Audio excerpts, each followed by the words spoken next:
देश के 8 राज्यों में कोरोना की तीसरी लहर शुरू हो गई है। इनमें कोरोना नियंत्रण को लेकर मंगलवार को प्रधानमंत्री नरेंद्र मोदी ने इन राज्यों के मुख्यमंत्रियों से वीडियो कॉन्फ्रेंस के जरिए संवाद किया।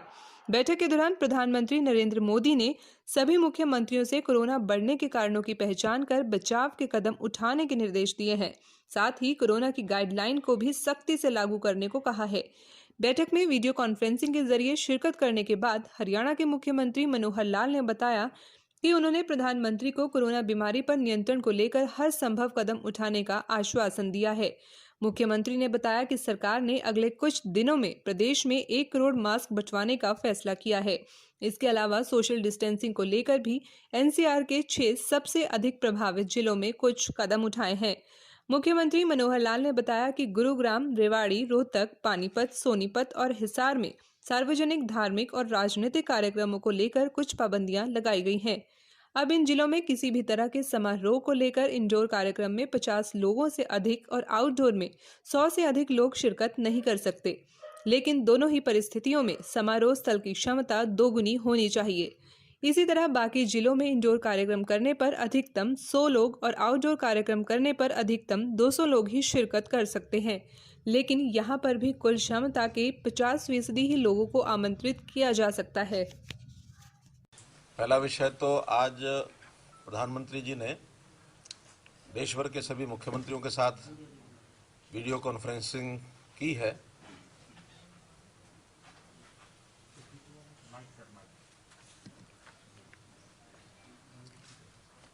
आज देश भर के सभी मुख्यमंत्रियों के साथ वीडियो कॉन्फ्रेंस की है और उसमें मुख्य रूप से विषय था कि जैसे कोरोना की एक थर्ड वेव कुछ प्रांतों में चली है और वहाँ केसेस बढ़े हैं। उसमें हमारा हरियाणा प्रांत भी है जहाँ प्रतिदिन अब लगभग 2000-2100 ऐसे केसेस रोजाना पॉजिटिव आ रहे हैं, जो संख्या पहले 1000 तक भी आ गई थी।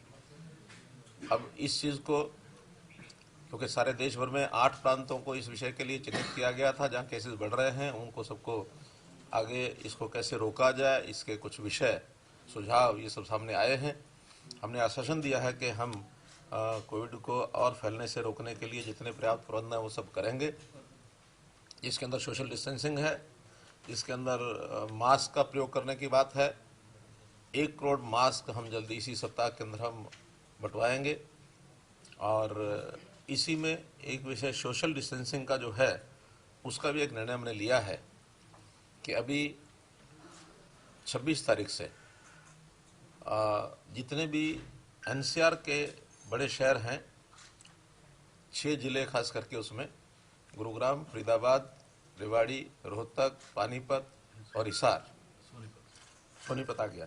तो इन 6 जिलों में सोशल गैदरिंग के नाते, चाहे वो पारिवारिक है, विवाह शादी है या कोई सामाजिक, धार्मिक, राजनीतिक है, किसी प्रकार की गैदरिंग में कोई भी जो हॉल कम से कम जहाँ 100 की संख्या का स्पेस है तो वहाँ 50 लोग ही एकत्र होंगे, इससे ज़्यादा नहीं।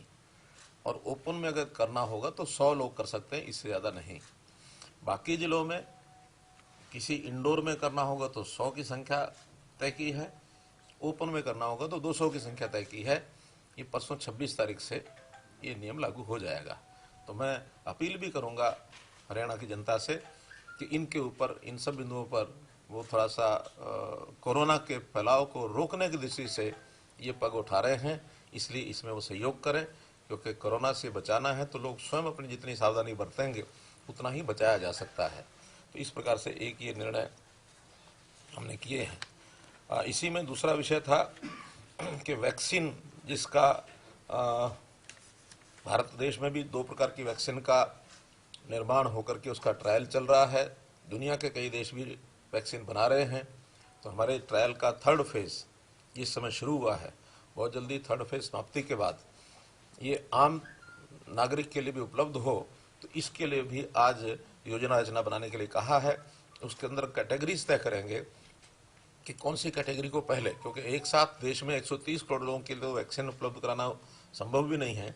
तो पहले चरण में जिनके लिए बहुत आवश्यक है, ऐसे जो हेल्थ केयर वर्कर्स हैं, ऐसे सब लोगों को पहले चरण में दी जाएगी ताकि हेल्थ केयर वर्कर्स की इसमें से बचाव करना, उनको सुरक्षित रखना, यह पहले चरण में किया गया है। ऐसे ही दूसरे चरण में और जो पब्लिक की लाइफ की जो सर्विसेज हैं जो आवश्यक हैं, ऐसे देश भर में इसको तय किया गया है। तीसरे में जो बाकी लोग हैं उनको आयु के अनुसार 2 चरण उसके बनाए हैं, तो 4 ऐसे कैटेगरीज बना करके और ये सारे 130 करोड़ लोगों तक वैक्सीन पहुंचे, ये एक टारगेट है। अब उसका एकदम निश्चित जो प्रोग्राम है वो बाद में दिया जाएगा कि कब तक वो वैक्सीन का ट्रायल समाप्त होगा और कब वो उपलब्ध होगी और कब से शुरू करेंगे। इसके लिए स्टेट की स्टीयरिंग कमेटी है, स्टेट टास्क फोर्स है, डिस्ट्रिक्ट टास्क फोर्स है। सुझाव तो है कि ब्लॉक तक की टास्क फोर्स बनाई जाए ताकि हर एक व्यक्ति तक उस वैक्सीन का जो इंजेक्शन है वो पहुंच सके। ये सारी फॉर्मेलिटीज पूरी करने के लिए कहा गया है।